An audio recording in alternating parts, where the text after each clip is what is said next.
तो बच्चे लोग, new topic modern periodic table, class 11 का 7th चैप्टर, ठीक है। One of the most fundamental ideas of chemistry, right. हमने पहले एक बेसिक आइडिया, एक बेसिक चीज की, क्या था वो, बेसिक कॉन्सेप्ट्स ऑफ केमिस्ट्री, वो कंप्लीट किया हमने, जिसमें हमने सारे लॉज के बारे में पढ़ा, law of conservation of mass, definite proportion, multiple proportion वगैरह, एंड सबसे इंपॉर्टेंट हमने मोल के बारे में पढ़ा और उसके न्यूमेरिकल्स वगैरह की, उसके एमसीक्यूज की, राइट। साथ ही अभी हम लोग सेकंड जो मेन कोर चीज है आपकी, जो इनऑर्गेनिक केमिस्ट्री का कोर फॉर्म करता है, वो वाला जो था वो फिजिकल केमिस्ट्री का कोर था, ये जो है ये इनऑर्गेनिक केमिस्ट्री का कोर फॉर्म करता है, वो है मॉडर्न पीरियोडिक टेबल। इसके बारे में काफ़ी सारा इंफॉर्मेशन आपने स्कूल लेवल पे बहुत बेसिक तौर पे पढ़ा हुआ है, तो will go to slightly higher concepts in that, and also many students keep asking, many of you all keep asking me that sir हमको पूरा पीरियोडिक टेबल लर्न करना पड़ेगा क्या, सारे एलिमेंट लर्न करने पड़ेंगे क्या? द आंसर इज येस, और मैं आपको अभी सारे एलिमेंट्स लर्न करवाऊंगा। सारे मतलब almost all the elements we are going to learn group wise and period wise. Is that clear? चलो, तो सबसे पहला एज यूजुअल आप अपनी टेक्स्ट बुक हाथ में लेकर साथ में ही मार्किंग करते रहेंगे, क्योंकि ये चैप्टर थियोरेटिकल है, इसमें कोई फॉर्मूला नहीं है, कोई न्यूमेरिकल नहीं है, कुछ सॉल्विंग नहीं है, ये पूरा थियोरेटिकल चैप्टर है एज इट इज, और उसमें फैक्ट्स हैं, कौन से साइंटिस्ट ने कौन से साल में कौन सी थियोरी दी थी, ये फैक्ट्स हैं सारे, ठीक है। कॉन्सेप्ट आपको सिखाना मेरा काम है, बट फैक्ट्स लर्न करना आपका काम है। ऑब्वियसली अगर आप मार्क नहीं करोगे तो आपको फैक्ट्स याद नहीं रहेंगे, प्लीज अंडरस्टैंड दैट, ओके। चलो, सबसे पहली चीज, इनिशियली मेटल्स, अगर हम लोग एलिमेंट्स की बात करें तो मेटल्स, नॉन मेटल्स और मेटलॉइड्स का बेसिक आइडिया साइंटिस्ट को था, ठीक है। ये पूरा फंडा चालू कहां से हुआ, जरा वहां से सोचते हैं। अगर हम लोग मैटर की बात करें तो हम लोगों ने ये ऑलरेडी देखा हुआ है कि मैटर को अपन दो पार्ट्स में डिवाइड करते हैं, यस। कौन से? Pure substances and mixtures. और प्योर सब्सटेंसेस को हमने डिवाइड किया था इनटू एलिमेंट्स एंड कंपाउंड्स, ये याद है सबको, ये फर्स्ट चैप्टर में किया हमने। अभी एलिमेंट जो है उन एलिमेंट्स को हम लोग अरेंज करते हैं इन अ क्लासिफाइड और rather what do you say, in an organized manner, and where we classify them, that organizational chart we call as the periodic table. Now what is the logic behind this? Let's try and understand. जैसे जैसे elements classify होते गए, वैसे वैसे उन elements को इस chart में, इस ऑर्गेनाइजेशनल चार्ट में ऐड किया गया, पर सिर्फ नंबर ऑफ एलिमेंट्स बढ़ाने से फायदा नहीं हो रहा था, we also had to look at the similarities and differences between the various elements and study their physical as well as chemical properties. In order to do that, हमें उन elements को एक प्रॉपर स्ट्रक्चर के basis पे, proper structured approach के basis पे arrange करना था। और इसके लिए सबसे पहली शुरुआत जो हुई थी वो की थी दो साइंटिस्ट ने। One of them was called Dobreiner and the other was called Newland. पहले वाले का नाम क्या था? Dobreiner, दूसरे वाले का नाम क्या था? Newland, right? अब इन दोनों ने एक सिस्टम ऑफ क्लासिफिकेशन बनाया था, अपना अपना सिस्टम ऑफ क्लासिफिकेशन बनाया था, जिसके बारे में आपको सिर्फ नाम दिए हुए, अगर आप यहाँ पे देखो, डिटेल में नहीं समझा है, पर मैं आपको डिटेल्स भी बता रहा हूँ साथ साथ में, तो समझना, ठीक है।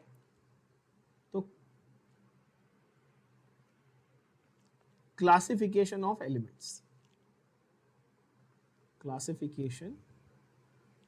एलिमेंट्स, की theories,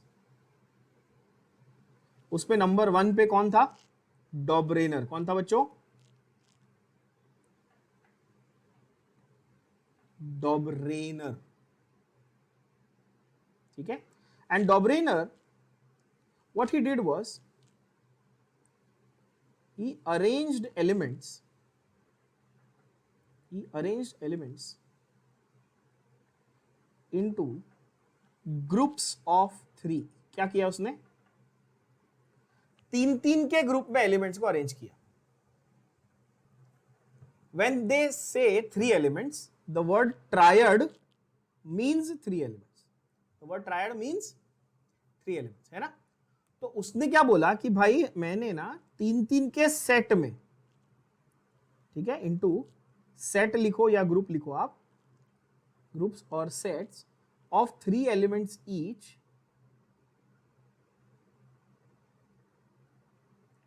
and he called them as a triad. That's why the name, now you know the name Dobrynin's triad. काय को? क्योंकि उसने 3-3 के ग्रुप में बनाया, समझ रहे हो? such that and this is the important one, such that atomic mass क्या होता है सबको मालूम है ना, atomic weight, atomic mass, पिछले लेक्चर में, पिछले चैप्टर में सिखाया है atomic mass क्या होता है. such that atomic mass of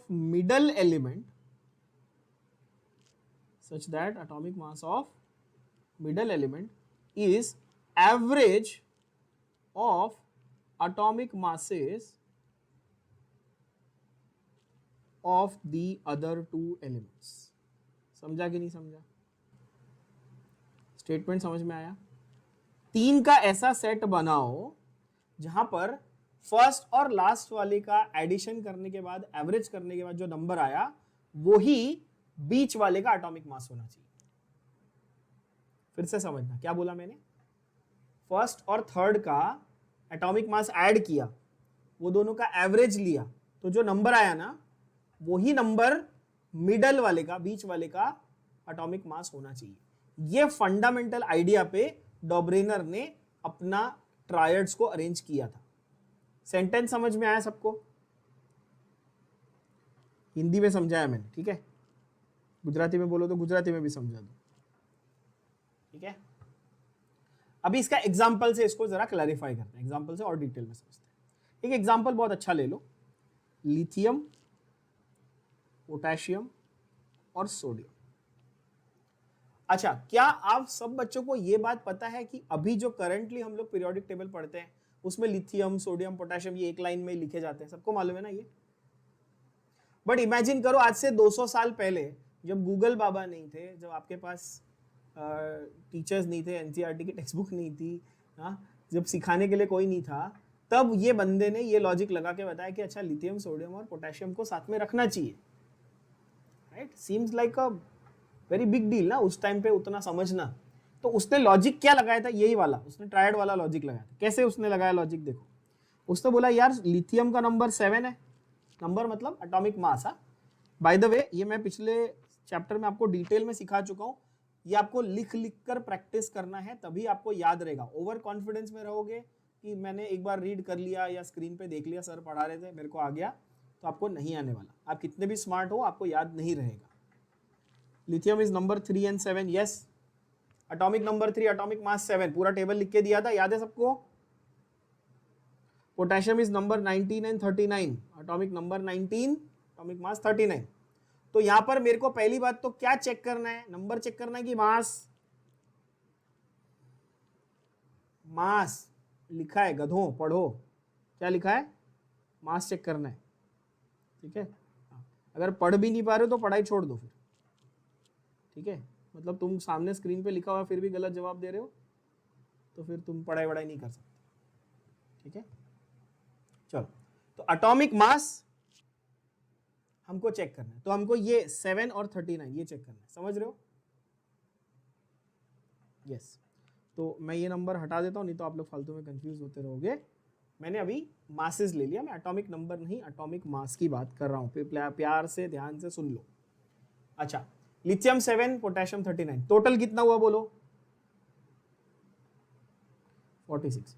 46 का एवरेज, यानी कि अभी 2 एलिमेंट था ना, 2 एलिमेंट का एवरेज लेना है तो डिवाइड बाय 2, कितना है नंबर 23. और एक्चुअली में ये बाद में पता चला कि हाँ यार सोडियम का नंबर 23 है. बोलो हाँ कि ना. अपने को मालूम है ना, ये तो अपने को ये पहले से मालूम है कि लिथियम 3 और 7 था, सोडियम 11 और 23 था और पोटेशियम 19 और 39 था. क्या ये बात हेंस प्रूव हो गई इससे, है कि नहीं. तो एक बहुत ही अच्छा एग्जांपल आपको समझ में आया इसमें कि अच्छा लिथियम, पोटेशियम और सोडियम ऐसे आपके ये बन जाते हैं कि ये एक ट्रायड बन जाता है. क्या बन जाता है, एक 3 का ऐसा सेट बनता है जिसमें बीच वाले एलिमेंट का mass is actually average of the mass of first and third. क्या ये एकदम क्रिस्टल क्लियर समझ में आया सबको. फर्स्ट और थर्ड लिया, ऐड किया, दोनों का एवरेज लिया, एवरेज वाला ही बीच वाले का निकला, हेंस प्रूव हुआ। गुड, हाँ जी, ओके। तो ये सबको क्लियर हो गया, डॉबरेटर सबसे सिंपल चीज थी। अच्छा, आपके बुक में सिर्फ नाम दिया है, अभी आपको थोड़ी थियरी भी समझ में आ गई, ठीक है ना, बेसिक। सेकंड थियरी जो थी बच्चों, नाम क्या दिया देखो आपके टेक्स्ट बुक में, सेकंड थी Newlands Octave. Newlands Octave, Octave का मतलब, ऑक्टेव का मतलब obviously group of 8, very good. Triad का मतलब ग्रुप ऑफ 3, तो ऑक्टेव का मतलब ग्रुप ऑफ 8। अभी ऑक्टेव ये वर्ड कहां से आया, ठीक है, ऑक्टेव ये वर्ड कहां से आया, ग्रुप ऑफ 8 से आया। तो न्यूलैंड ने क्या बोला कि यार जब आप अरेंज करते हो ना एलिमेंट्स को, lithium, beryllium, boron, carbon, nitrogen, oxygen, fluorine, neon, फिर सोडियम। मैंने आप लोगों को पहले 20 एलिमेंट्स अच्छे से लिखवाए थे पिछले चैप्टर में, पूरा लिस्ट है ना, तो सबको याद होगा। सोडियम, मैग्नीशियम, नंबर फिर 13 कौन सा था बच्चों, aluminium, silicon, phosphorus, sulphur, chlorine, argon, है ना, हाइड्रोजन भी है ऊपर, हीलियम भी है। वैसे पहले 20 एलिमेंट, पोटेशियम, कैल्शियम। न्यूलैंड भाई साहब ने बोला, न्यूलैंड भाई साहब ने बहुत पते की बात बोली। उसने बोला if you arrange elements, then if you arrange elements in a particular order, and he also used the logic of atomic masses only, by the way, and he said if you arrange elements in a particular order, then every 8th element has similar properties. क्या बोला उसने, every 8th element has similar properties, ऐसा उसने बोला। हर 8वां element similar properties दिखाता है, ये उसने अपने ऑब्जर्वेशन से बताया। हम हेंस प्रूव करके देखें। समझो मैंने रैंडमली लिथियम से काउंट करना शुरू किया, 1 2 3 4 5 6 7, 8वें नंबर पे कौन आया, सोडियम। सोडियम और लिथियम में सिमिलरिटी है, हाँ हमें पता है, हमें अभी तो पता है, बट उस टाइम पे उसने ये बोला, उसने ये थियरी फॉरवर्ड रखी कि भाई जो 8वें नंबर पे आएगा ना वो सिमिलर निकलेगा। फिर सोडियम से गिनना चालू करोगे तो 1 2 3 4 5 6 7, और 8वें नंबर पे कौन आया, पोटेशियम आया। तो उसने बोला अच्छा लिथियम के बाद सोडियम, सोडियम के बाद पोटेशियम, ऐसे एवरी 8 एलिमेंट अगर आप देखोगे तो उसकी प्रॉपर्टीज क्या निकलेगी, सिमिलर निकलेगी। क्या ये बात समझ में आई, बोलो हाँ कि ना। अच्छा, I use the word similar, not same, huh? I use the word similar. तो बेसिकली एवरी 8th एलिमेंट, मैं किसी भी पॉइंट से काउंट करना शुरू करूं और मैं 8वें एलिमेंट पे आऊं, वहां से गिनते गिनते मैं 8th एलिमेंट पे आऊं, तो मेरे को प्रॉपर्टी सिमिलर मिली। एक और एग्जांपल देख लो, मुझे पता है कि नाइट्रोजन और फास्फोरस में सिमिलरिटी होती है कि नहीं। अगर आपको मैं बोलूं कि नाइट्रोजन से गिनना चालू करो तो दिस इज 1 2 3 4 5 6 7, देखो 8th नंबर पे आ गए ना। आप कहीं से भी गिनना चालू कर सकते हो, जैसे नियॉन और आर्गन ले लो, नियॉन और आर्गन को आपको सिमिलरिटी चेक करनी है।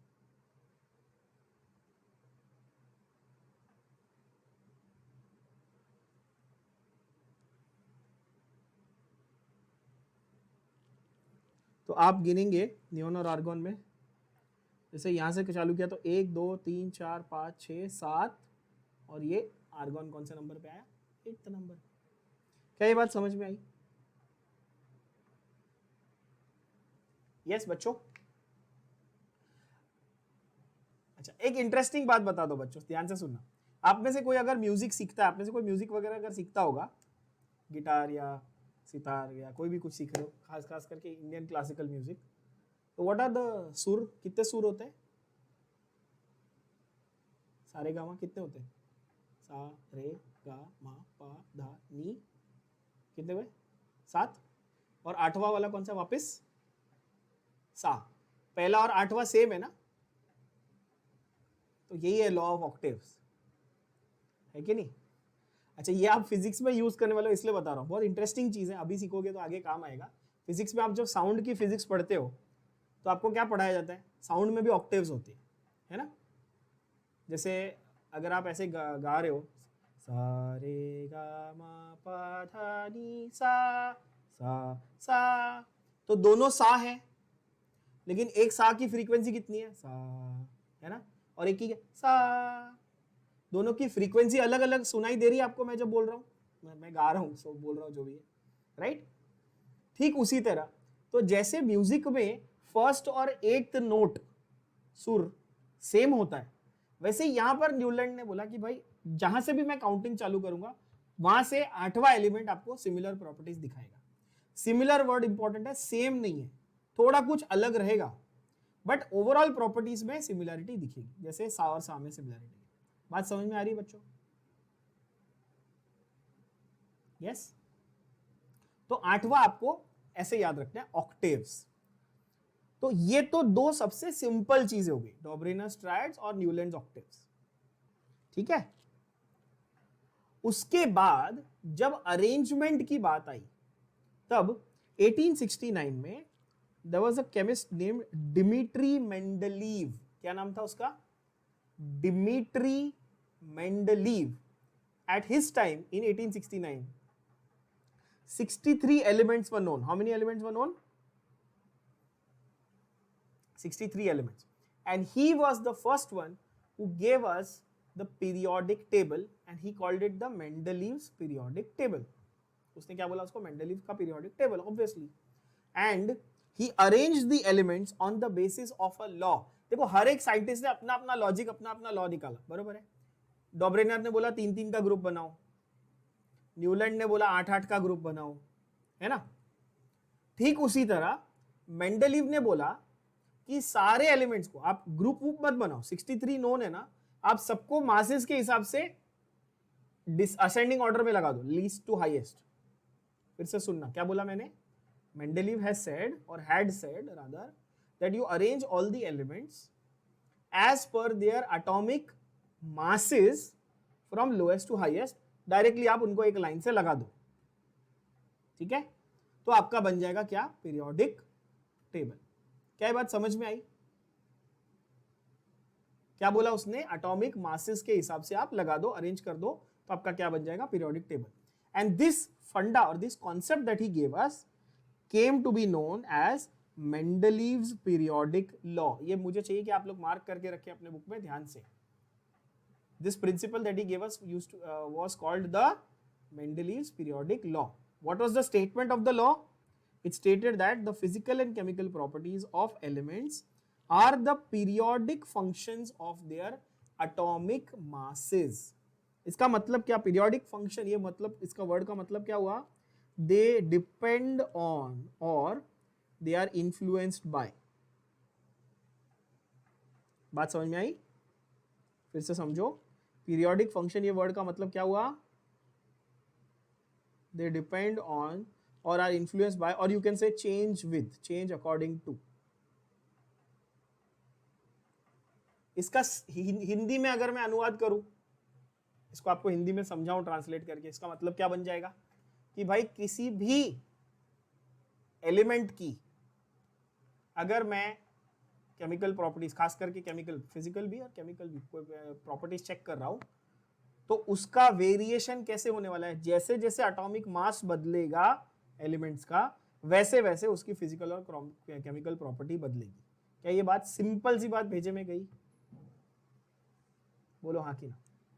जैसे जैसे एटॉमिक मासेस बदलेंगे वैसे वैसे फिजिकल केमिकल प्रॉपर्टी बदलेगी। इसको हम लोग क्या बोलते हैं बच्चों? इसको हम बोलते हैं मेंडलीव्स पीरियोडिक लॉ।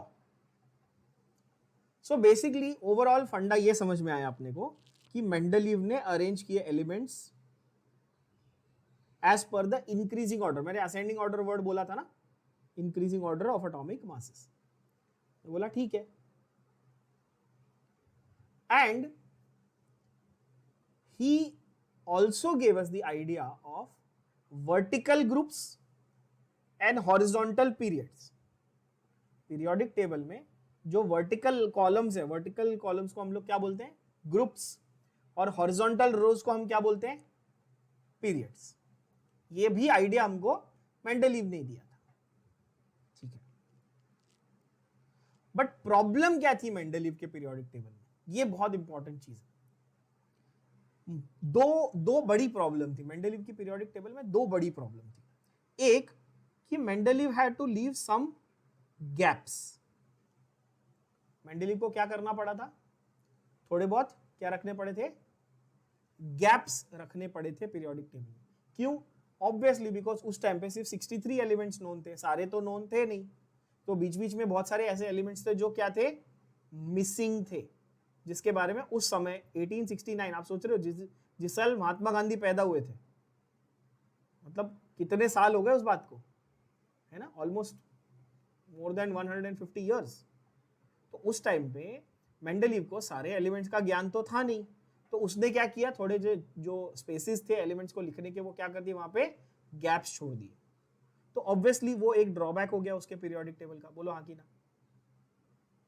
इनकम्प्लीट हो गया ना टेबल फिर, राइट।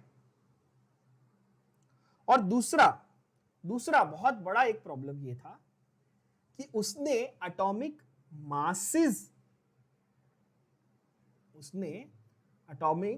मासेस कंसीडर किए थे, एटॉमिक नंबर कंसीडर नहीं किया था। क्या कंसीडर किया था उसने, एटॉमिक मास को कंसीडर किया था, एटॉमिक नंबर को कंसीडर नहीं किया था। अब आपको अगर याद हो तो मैंने फर्स्ट चैप्टर में आपको इस तरह से पढ़ाया था कि कोई भी एलिमेंट मुझे लिखना है, सपोज एलिमेंट ई है, तो उसके नीचे उसका z यानी कि एटॉमिक नंबर लिखा जाता है, और ऊपर उसका a यानी कि एटॉमिक मास नंबर लिखा जाता है। याद है बच्चों ये, है ना, या एलिमेंट x लिख देता हूं मैं तो ज्यादा अच्छा लगता है। एक एलिमेंट है x, उसका z और a। तो मेंडलीव यूज्ड, इनमें से क्या यूज किया मेंडलीव ने, एटॉमिक मास यानी कि a, but what he should have used was z। Actually उसको यूज करना चाहिए था z। अब ये सवाल आता है कि ऐसा क्यों, बोल रहे हो सर आप कि उसने एटॉमिक मास यूज किया तो वो गलत है, और एटॉमिक नंबर यूज करता तो ज्यादा अच्छा होता, ये सवाल आएगा आपका, है ना। तो आपको उसके लिए एक कॉन्सेप्ट सीखना पड़ेगा, that is the concept of isotope, जो अगेन मैं आपको पहले चैप्टर में ऑलरेडी बता चुका हूं। एलिमेंट्स के क्या एग्जिस्ट करते हैं, आइसोटोप्स, क्या एग्जिस्ट करते हैं, आइसोटोप्स। बहुत सारे ऐसे एलिमेंट्स हैं जिनके क्या एग्जिस्ट करते हैं, आइसोटोप्स। क्या होते हैं isotopes, they are atoms of the same element, atoms of the same element having same Z but different A. What is Z? Atomic number. What is A? Atomic mass. मतलब उनका atomic number same रहेगा पर atomic mass बदल जाएगा। क्या ये बात समझ में आई सबको? क्लियर? ध्यान से सुनना। एक एग्जांपल ले लो फिर से, वैसे तो हमने पिछले चैप्टर में किया हुआ है। एग्जांपल ले लो, हाइड्रोजन हाइड्रोजन हाइड्रोजन। आप बोलोगे सर हाइड्रोजन तो एक ही होता है, पर हाइड्रोजन की 3 वैरायटी होती है। कौन सी? Number 1 with mass of 1, number 1 with mass of 2, number 1 with mass of 3। इनके नाम क्या थे? मैंने लिखवाए आपको नाम। इनके नाम है protium, deuterium, deuterium and tritium. Protium, deuterium and tritium. तो नॉर्मल हाइड्रोजन जो हम लोग यूज करते हैं हर जगह, और हम लोग जो लिखते हैं कैलकुलेशंस वगैरह में, वो कौन सा वाला है इसमें से? वो प्रोटियम वाला है ना बच्चों? यानी कि मास 1, एटॉमिक नंबर 1। पर क्या आपको इसमें यह समझ में आया कि एक ही एलिमेंट के मल्टीपल मासेस हो रहे हैं यहां पे? बोलो हाँ कि ना। एक ही एलिमेंट के मल्टीपल मासेस हो रहे हैं। इनके बारे में कांस्टेंट क्या है? Atomic number. तो उसकी पहचान एक्चुअली किससे होनी चाहिए? जो बदल रहा है उससे होनी चाहिए, या जो कांस्टेंट है उससे होनी चाहिए? लॉजिकल बात। ऑब्वियसली आपका नाम अगर रोज बदलेगा तो आपको कोई पहचान थोड़ी पाएगा, है कि नहीं? लॉजिकल बात है यार, है ना? आज मतलब वो सुबह उठ के आज डिसाइड किया आज मेरा नाम चुन्नू, कल मेरा नाम मुन्नू, ऐसा थोड़ी होता है, राइट? तुम्हारा एक फिक्स नाम है ना यार, तो इसलिए तो तुमको लोग पहचानते हैं। तो वैसे यहाँ पर भी हो रहा है कि जो फिक्स चीज है उससे आप पहचान बनाओ ना। तो इसीलिए मेंडलीव की गलती हो गई, आपको समझ में आया?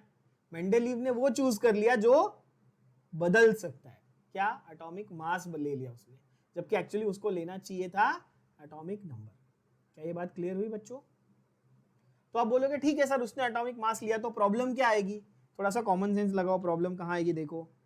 तो अगर मैं पीरियोडिक टेबल लिख रहा हूं नंबर, तो समझो ये पीरियोडिक टेबल की पोजीशन नंबर 1 है, ये पोजीशन नंबर 2 है, ये पोजीशन नंबर 3 है फॉर एग्जांपल, ठीक है ना? अलग अलग एलिमेंट्स को मेरे को पोजीशन देनी है। अगर मैं मेंडलीव के लॉजिक के हिसाब से जाऊं तो नंबर 1 पे भी हाइड्रोजन, नंबर 2 पे भी हाइड्रोजन, नंबर 3 पे भी हाइड्रोजन, बरोबर है? क्योंकि मासिस के हिसाब से तो यही 3 आ गए ना, तो एक ही एलिमेंट 3 पोजीशन ऑक्यूपाई कर लेगा पीरियोडिक टेबल पे। क्या ये बात समझ में आई? क्योंकि मैं मासिस के हिसाब से जा रहा हूं, है ना? लेकिन अगर मैं नंबर के हिसाब से जाता तो बच्चों ये सही हो जाता क्या? चेक करके देखें। तो नंबर 1 पे हाइड्रोजन, नंबर 2 पे हीलियम, नंबर 3 पे लिथियम, ऐसे हर बार अलग अलग एलिमेंट आएंगे क्योंकि सबका नंबर यूनिक है और किसी और से क्लैश नहीं होता। बात भेजे में गई। और ये कॉन्सेप्ट हमको बताया था एक दूसरे साइंटिस्ट ने, जिन भाई साहब का नाम था हेनरी मोजली। क्या नाम था उनका? हेनरी मोजली, right? Henry Moseley, he conducted X ray spectroscopic study. अभी एक्सरे स्पेक्ट्रोस्कोपी क्या होता है ये एटॉमिक स्ट्रक्चर चैप्टर में पढ़ाऊंगा आपको, टेंशन मत। He said, and he conducted X-ray spectroscopic studies of a large number of elements, and he said that atomic number, that is Z, it is a more fundamental property of the element. Atomic number यानी कि जो Z है वो किसी भी element की पहचान यानी कि उसकी फंडामेंटल प्रॉपर्टी बन सकती है। क्या ये बात समझ में आई? एंड हेंस जो मेंडलीव का पीरियोडिक लॉ था उसको हेनरी मोजली ने मॉडिफाई किया और आपको दिया मॉडर्न पीरियोडिक लॉ। और आपको क्या दिया? Modern periodic law. He said physical and chemical properties of elements are periodic functions of their atomic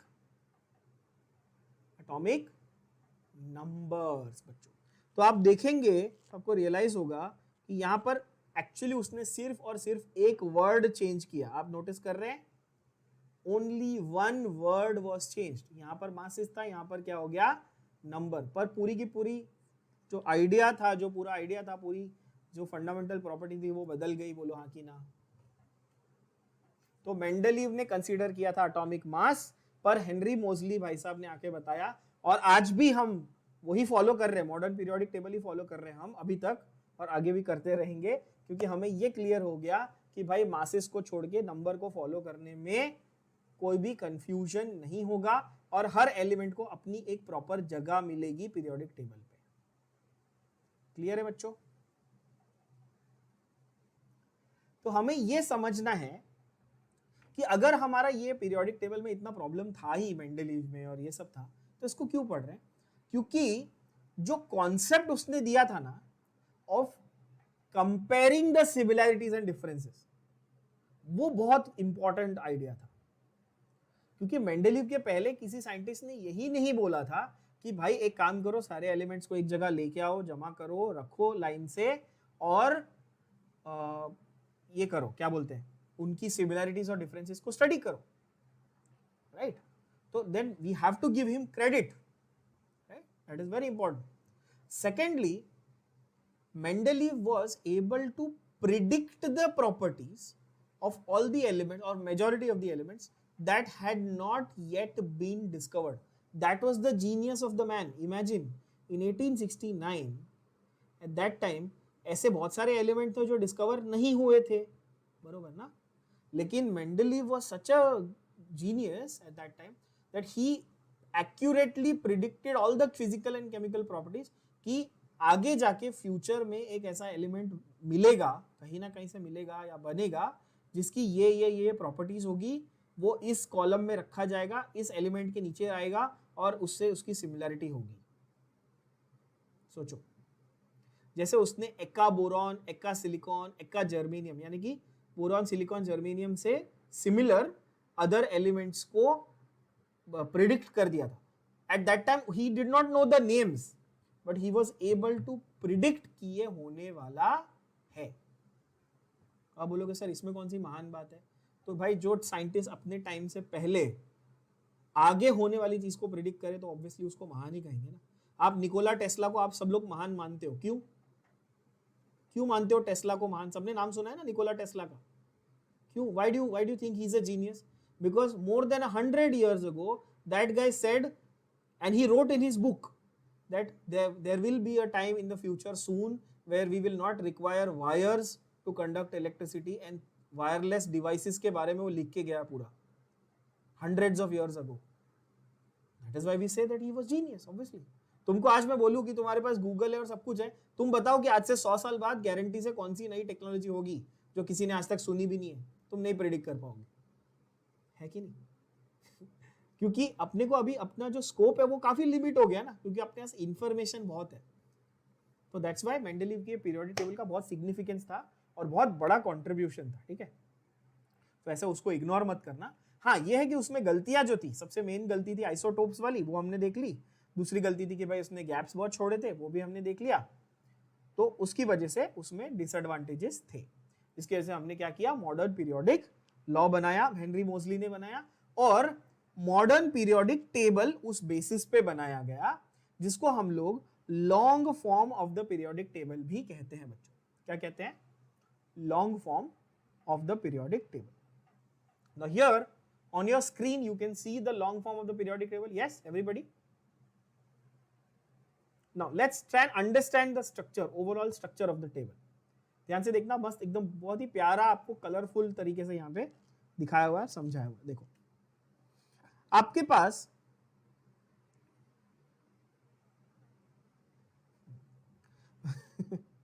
जो वर्टिकल कॉलम्स है, ये जो वर्टिकल कॉलम्स है ना ऐसे वाले, इनको हम क्या कहते हैं? इनको हम कहते हैं groups.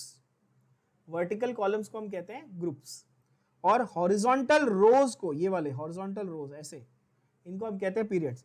Now please don't go by the arrows in the text book, they are super confusing, ठीक है? ये एरो अगर आप देखो तो उन्होंने ग्रुप को ऐसा हॉरिजॉन्टल दिखाया और पीरियड को ऐसे वर्टिकल दिखाया, ठीक है? वो गलत नहीं है, what they are showing you is horizontal, ये ऐसे ऐसे रोज लेफ्ट टू राइट, ये सारे जो रोज है इनको है ना ग्रुप या पीरियड ऐसे बोलना है। वो वैसे बताने की कोशिश कर रहे हैं, but they messed up big time, ठीक है? तो ये पार्ट को तो पहले आप कैंसिल कर लेना, नहीं तो आप लोग कंफ्यूज हो जाओगे बच्चों। इसको पूरा ही हटा देना, ठीक है? नहीं तो पढ़ते वक्त आप सुपर कंफ्यूज हो जाने वाले हो, समझ रहे हो? इसको हटा देना, नहीं तो बहुत बड़ी कंफ्यूजन हो जाएगी आपको, ठीक है? आप उल्टा यहां पे लिख के रख लो, क्या लिखेंगे आप? वर्टिकल ग्रुप्स, हॉरिजॉन्टल पीरियड्स, ठीक है? वर्टिकल को क्या बोलते हैं अपन? ग्रुप्स, हॉरिजॉन्टल को पीरियड। वर्टिकल को लोग कॉलम्स भी कहते हैं, पता है ना, ये तो खंबा कॉलम, और हॉरिजॉन्टल को हम लोग रोज भी कहते हैं ना, रोज। तो वर्टिकल को ग्रुप्स, हॉरिजॉन्टल को पीरियड्स। ये क्लियर हो गया? कितने वर्टिकल ग्रुप आपको दिख रहे हैं? आप अंधे तो हो नहीं, आपको तो दिख रहे हैं, कितने हैं?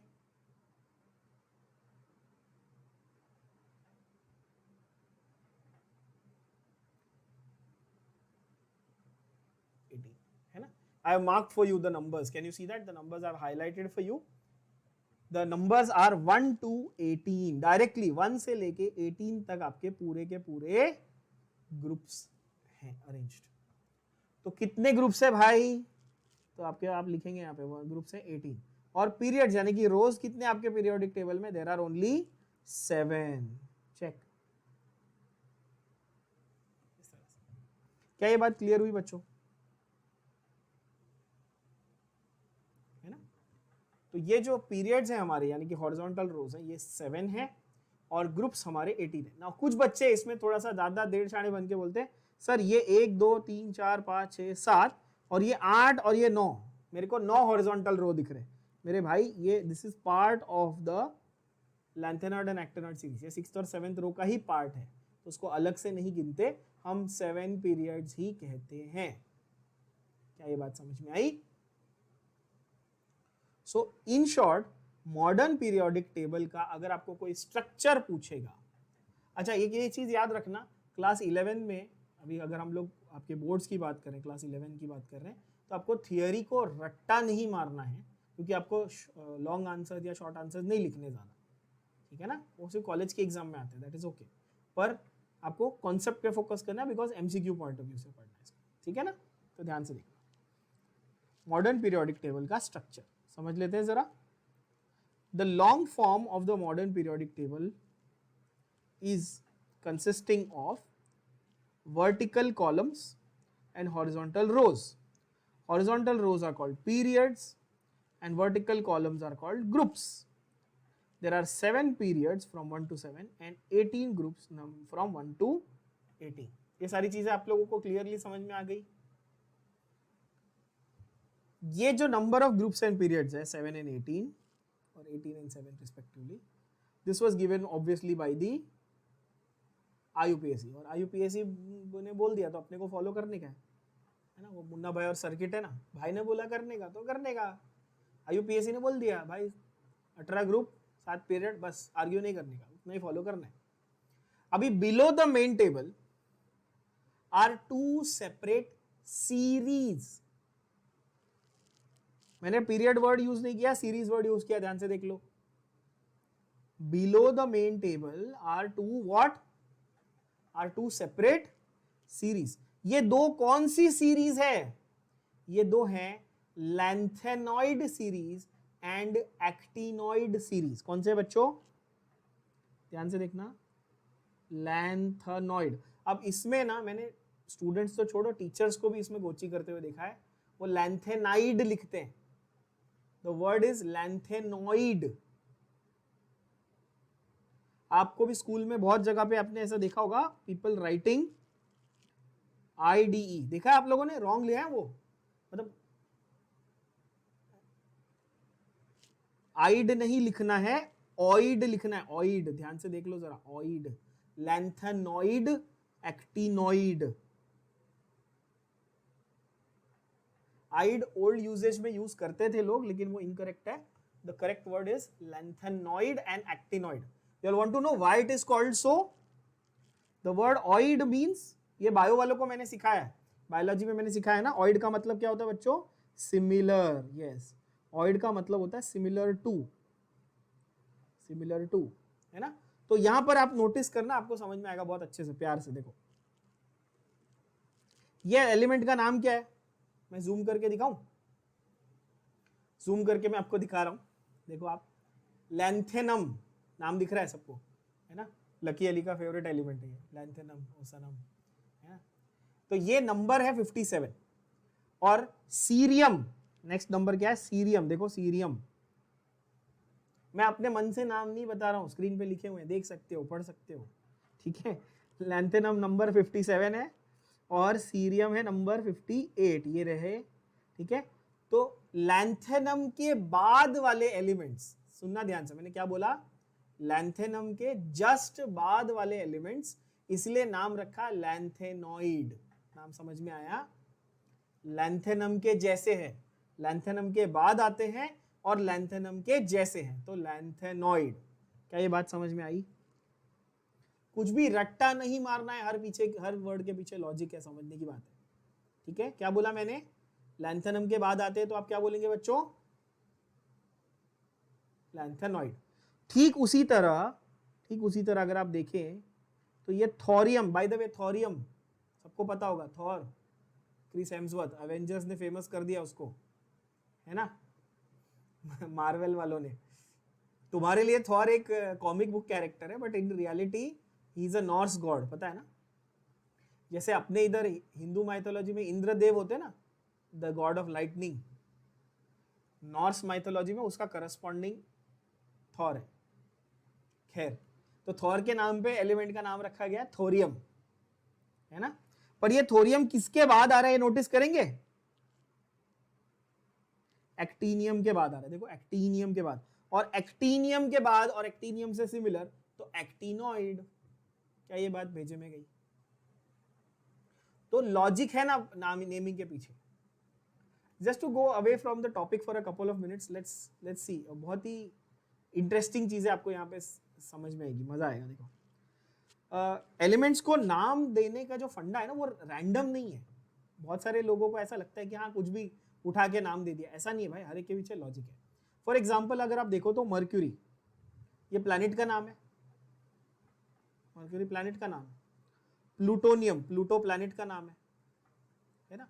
यूरेनियम, नेप्टूनियम, यूरेनस, नेपट्यून, प्लूटो, है ना। थोरियम, ये नॉर्स गॉड का नाम है। प्रोमीथियस, ये ग्रीक गॉड का नाम है, ग्रीक डेमी गॉड हीरो था ग्रीक, आप अगर आप में से किसी ने सुना होगा तो, है ना। तो ये सारे मतलब कि माइथोलॉजिकल इनसे डिराइव्ड नाम दिए। फिर जब कुछ साइंटिस्ट बोले कि नहीं यार मेरे को माइथोलॉजी के हिसाब से नहीं, मेरे को जिस जहाँ पे मैं पैदा हुआ या जिस कंट्री में ये एलिमेंट डिस्कवर हुआ या जहां से मेरा कनेक्शन है मैं उसके नाम से देना चाहता हूँ। तो ऐसे भी बड़े इंटरेस्टिंग नाम निकले, जैसे कि पोलोनियम, पोलैंड से आया क्योंकि मैडम क्यूरी, मैरी क्यूरी जो है, she was born in Poland, right.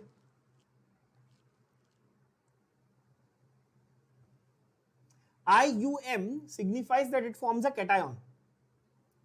It's a positive charge, positively charged ion बनाएगा। हर एक वर्ड के पीछे लॉजिक है बच्चों, मैं आपको वही समझाने की कोशिश कर रहा हूँ कि जनरली क्या होता है, बहुत सारे टीचर्स भी आपको बोलते हैं या आपके जो सीनियर्स वगैरह हैं आपको बोलेंगे कि सिर्फ रट लो, हाँ एलिमेंट लो, पीरियोडिक टेबल लो, रट लो। अरे नहीं भाई, उसके पीछे का लॉजिक समझो, मजा भी आएगा, पढ़ने में मन भी लगेगा और ऑब्वियसली कुछ नया सीखने मिलेगा, है ना।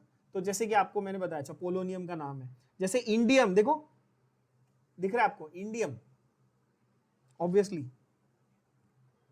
किसके आया, किससे आया नाम, है ना। अमेरिशियम, अमेरिशियम भी नाम है, देखो अमेरिशियम अमेरिका से आया। फिर कंट्री नहीं तो फिर स्टेट के नाम से भी दिया, कैलिफोर्निया के नाम से देखो कैलिफोर्नियम, राइट।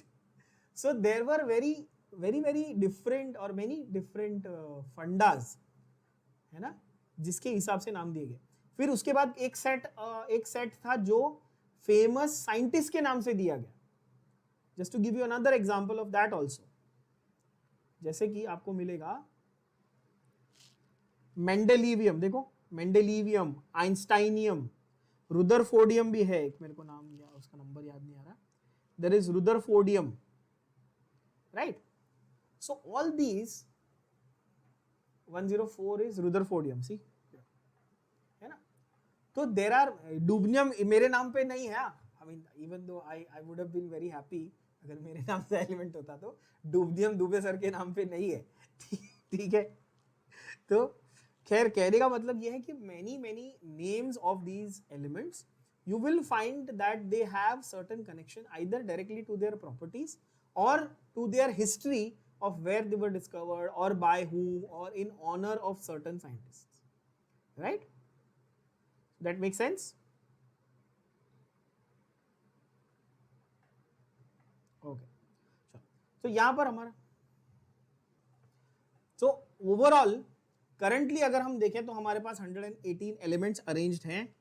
आज की तारीख में अगर मॉडर्न पीरियोडिक टेबल की बात करें तो हमारे पास कितने हैं, 118 elements. Actually there are 121, but आपके टेक्स्ट बुक जब छपी तो उन्होंने तभी 818 थे, तो उन्होंने वही लिखा हुआ है, ठीक है। एनसीईआरटी में शायद 114 दिया है, एक बार चेक कर लेना। IUPAC has approved the names and symbols of all the 118 elements, जो आपको टेबल में आपके सामने दिख जाएंगे। क्या आपको सारे 118 एलिमेंट्स याद करने हैं? बिल्कुल नहीं, आपको मेजर मेन वाले जो हैं वो मैं याद करवा दूंगा, अभी आज के लेक्चर में आपको याद हो जाएंगे, स्ट्रेस मत लो, ठीक है। तो IUPAC ने नेम्स एंड सिंबल्स को अप्रूव कर दिया है 118 एलिमेंट्स के।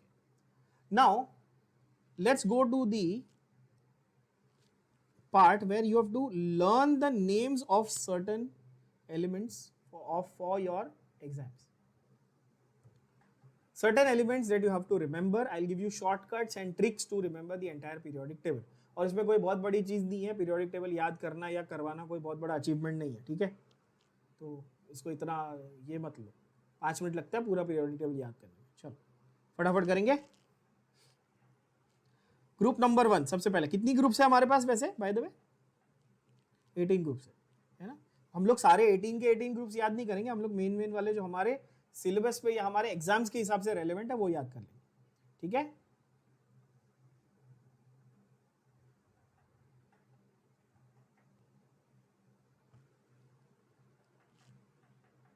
तो ग्रुप नंबर 1 हमारा है hydrogen, lithium, sodium, potassium, rubidium, caesium, फ्रैंकियम.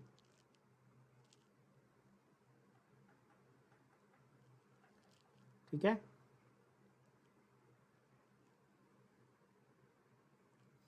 फिर से देखो, hydrogen, lithium, sodium, potassium, rubidium, caesium, francium, ये हमारा है ग्रुप नंबर 1. फिर आते हैं ग्रुप नंबर 2 पे. ग्रुप नंबर 2 है हमारा है beryllium, magnesium, calcium, strontium, barium और रेडियम. तो पहले ग्रुप 1 और ग्रुप 2 याद कर लेंगे. ग्रुप 1 और ग्रुप 2 कैसे याद करेंगे, ध्यान से सुनना. आपको एक छोटा सा ट्रिक बता रहा हूं, उससे याद रखेंगे. है लीना की रब ने सुनी फरियाद. फरियाद का मतलब समझते हो? प्रेयर, है ना. है लीना की रब ने सुनी, सीसियम, फरियाद, फ्रैंकियम. समझ में आया? बोलो हाकिर. सिंपल. जो लास्ट वाला है वो रेडियो एक्टिव है, वो हमको नहीं लिखना है. Radioactive noble gas will write up to even, I mean radon, to be honest we generally don't write, but you remember up to radon, that is more than. Hema, Neha और करीना 0 रहेंगे, है ना. 0 मतलब वो पतली दुबली हीरोइन नहीं होती, साइज 0, ऐसे याद रखो. हेमा मालिनी, नेहा धूपिया, करीना कपूर, सब हीरोइनों के नाम है. हेमा, नेहा और करीना 0 रहेंगे, याद रहेगा ऐसे. तो ये हमारा हुआ ग्रुप 18. तो ग्रुप 2 के बाद अपन डायरेक्टली ग्रुप 13, 14, 15, 16, 17 एंड 18 ऐसे लिखेंगे. अब ये डाउट आपको ये आएगा ऑब्वियसली कि सर आपने 3 के बाद सीधा 13 क्यों लिखा, 2 के बाद सीधा 13 क्यों लिखा, वो बताऊंगा. पहले लिख लो फिर समझाता. But when we look at it from JEE and CET and everything point of view, you have to remember all, like group 1 से लेके group 1 and 2, then 13 to 18, then entire D block का पूरा सीरीज जो है वो. तो technically आप 1 to 18 पूरा लर्न कर ही रहे हो, ठीक है. And even lanthanoid, actinoid, JEE के पॉइंट ऑफ व्यू से अपन करने वाले हैं. तो लगभग पूरा का पूरा टेबल ही अपना लर्न हो जाएगा, ठीक है. चलो ग्रुप 17 की बात करें बच्चों, तो ये तो बहुत पॉपुलर है, इसका नाम सबने सुना हुआ है. ग्रुप 17 का नाम क्या है वैसे? Halogens. Fluorine, chlorine, bromine, iodine और एस्टेटीन. अगर आप नोटिस करिए यहाँ पे 5 ही हैं एलिमेंट्स. तो ऐसा कोई फिक्स नंबर नहीं कि हर ग्रुप में इतने ही होने चाहिए. ध्यान से समझ रहे हो आप लोग. यहाँ पे देखो 7 है, ग्रुप 18 में 6 है, ग्रुप 2 में 6 है, ग्रुप 17 में 5 ही मिले आपको. तो ऐसा कोई फिक्स नंबर नहीं है. अभी ग्रुप 17 के आप याद कैसे करेंगे? फ्लोरीन, क्लोरीन, ब्रोमीन, आयोडीन और एस्टेटीन को कैसे याद करेंगे? सबसे इजी तरीका है फर्स्ट क्लास बिरयानी I8. कैसे याद करेंगे? First class biryani I8. ठीक है, एकदम फर्स्ट क्लास बिरयानी खाया हमने. Okay, so that was fluorine, chlorine, bromine, iodine and एस्टेटीन. Group 18 का क्या बताया था मैंने? हेमा, दया बेन वाला नहीं है, हेमा वो वाला नहीं, हेमा, नेहा और करीना। जीरो, अभी जीरो हम लोग इंग्लिश में वैसे जेड से लिखते हैं मुझे पता है, बट उतना आप नेमोनिक लिखते वक्त थोड़ी सी लिबर्टी रहती है, ठीक है ना, नहीं तो आ जाएंगे सब, सर आपने तो ऐसे लिखा है। हाँ, मुझे पता है मैंने क्या लिखा है, ठीक है, जीरो का स्पेलिंग जेड से होता है, मुझे मालूम है, टीचर को सिखाने में मजा आता है ना तुम लोगों को। चलो, हेमानिया और करीना जीरो रहेंगे, फर्स्ट क्लास बिरयानी आई 8। उसके बाद आता है हमारा ग्रुप 16।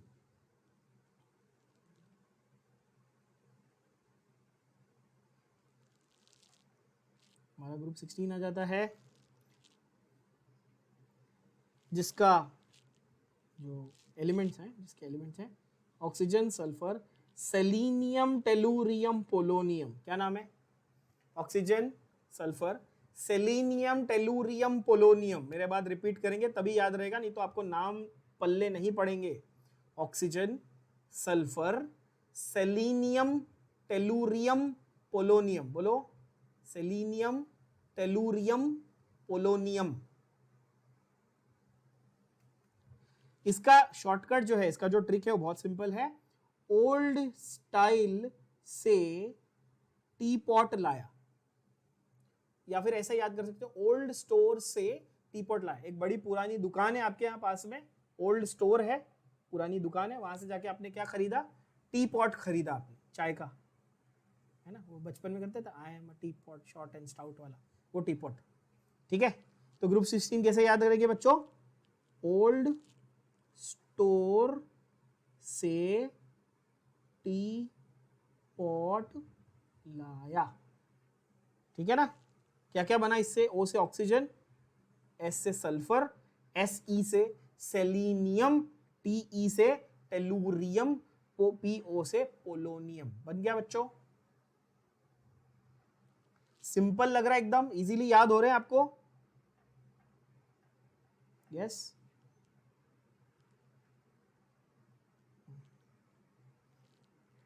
मैंने ना बहुत बच्चों को ऐसे देखा है, वो बड़े बड़े एक्साइटेड होते हैं, क्या सर 5 मिनट में हमको तो पूरा पीरियोडिक टेबल याद हो गया। हाँ तो ठीक है, नेमोनिक ऐसे ही याद हो ही जाएगा किसी को भी। असली असली ज्ञान है उसके बारे में, प्रॉपर्टीज के बारे में याद रखना। नाम याद रखने से कुछ उखाड़ नहीं रहे, कोई ऑस्कर नहीं मिल रहा तुमको, ठीक है? तो बहुत एक्साइट मत हो जाना कि हाँ फिर मैं घर जाके बोलूँगा अरे मम्मी पापा को बोल दिया आप तो हो गए, साइंटिस्ट बन गए, पहुंच गए आईआईटी, आज तो पूरी पीरियोडिक टेबल ही रट डाली है। ऐसा नहीं है, ठीक है ना? ओवर कॉन्फिडेंस में मत आ जाना। चलो नेक्स्ट देखें, N P S S B B I. Nitrogen, मेरे साथ एलिमेंट्स आप लोग बोलेंगे, nitrogen, phosphorus, arsenic, antimony, bismuth. Now I know that you must be feeling weird, N से नाइट्रोजन सर समझ में आया, पी से फॉस्फोरस यस समझ में आया, ए एस से आर्सेनिक समझ में आया, एस बी से एंटीमनी, हाँ एस बी उसका सिंबल है, उसका नाम क्या है? एंटीमनी। क्या नाम है? Antimony. B I is bismuth. ठीक है, now now remember the mnemonic here. Mnemonic, Nana Patekar पास सब बिंदास। क्या याद रखेंगे? नाना पाटेकर पास सब बिंदास। नाना पाटेकर पास हो गया, बाकी सब बिंदास बैठे हुए। या फिर ऐसे भी याद कर सकते हो, there is another way of remembering, there are many वैसे तो। नई पड़ोसन ऐश्वर्या से भी ब्यूटीफुल, ऐसे भी याद कर सकते हो। ठीक है, या फिर नेपाल, पाकिस्तान, ऑस्ट्रेलिया सब लोग भिखारी, ऐसा भी है। जैसे आपको मन करे, जैसे आपको मजा आए वैसे याद करो, बस याद करो। ठीक है, तो मैं कोई भी एक उसमें से लिख देता हूँ। नाना पाटेकर, फेमस एक्टर है, सबको पता है ना, पास सब बिंदास। और there was another one that was, Nayi Padosan में इंटरेस्ट ले रहा है ये, नई पड़ोसन ऐश्वर्या से भी ब्यूटीफुल।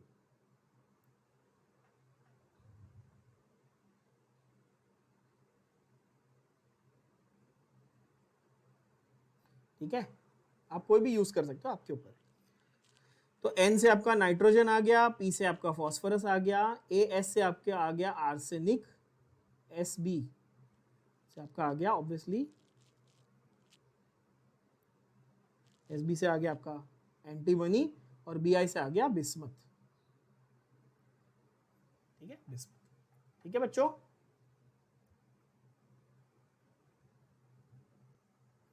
ग्रुप 13 पे आ जाए। ग्रुप 13 तो बहुत ही आसान है, बहुत प्यारा है ग्रुप 13। सारे वेजिटेरियन लोगों को मजा आ जाएगा इसमें।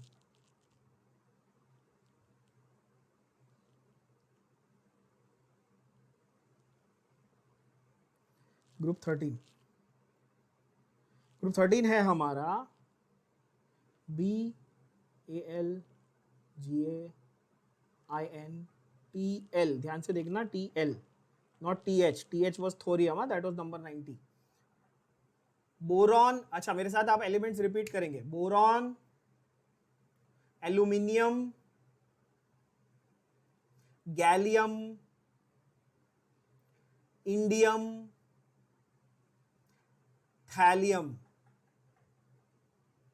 Boron, aluminium, gallium, indium, thallium, है ना। अच्छा, आपको इसमें स्टोरी क्या याद रखनी, सिंपल। आप एक बड़ी सी थैली लेके गए, कहाँ गए, बाजार गए, मार्केट, सब्जी मार्केट गए, वहां से क्या क्या खरीदा आपने, बैंगन खरीदा, आलू खरीदा, गाजर खरीदा, उसको थैली में डाला और लेके आ गए। कैसे याद करेंगे, बैंगन, आलू, गाजर इन थैली, सिंपल, इतना इजी। यस, बैंगन, आलू, गाजर इन थैली बच्चों। यस, बैंगन, आलू, गाजर इन थैली। I once had a Jain student asking me, sir आलू की जगह कुछ और है क्या? Like seriously, मैं क्या खाना बना रहा हूँ क्या यहाँ पे? कुछ और मतलब? आलू की जगह तू कच्चा केला डाल ले, लेकिन उससे ए याद रख ले बस। बनाना एप्पल डाल ले बस, बनाना एप्पल और गाजर इन थैली, कुछ भी करके बस याद कर लो, ठीक है। जैन लोग सोचेंगे सर हमारा बड़ा मजाक उड़ाते हैं। नहीं सर, सबका मजाक उड़ाते हैं बेटा, कोई बात नहीं। सर सबसे ज्यादा मजाक किसका उड़ाते हैं? खुद की कम्युनिटी का, है ना भाई। ये लोग तो मेरे फेवरेट है, पता है ना आप लोगों को।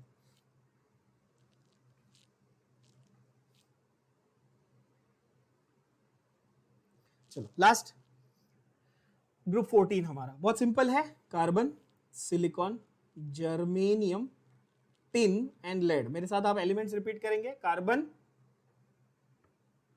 Silicon, germanium, tin, lead. LEAD is lead, not lead. हाँ, लेड, इंग्लिश वाला लीड नहीं, लेड। ठीक है, इसका नेमोनिक, इसका शॉर्ट ट्रिक क्या है? कहें सीता जी सुनो प्रभु। क्या बोलेंगे? कहें सीता जी सुनो प्रभु, है ना।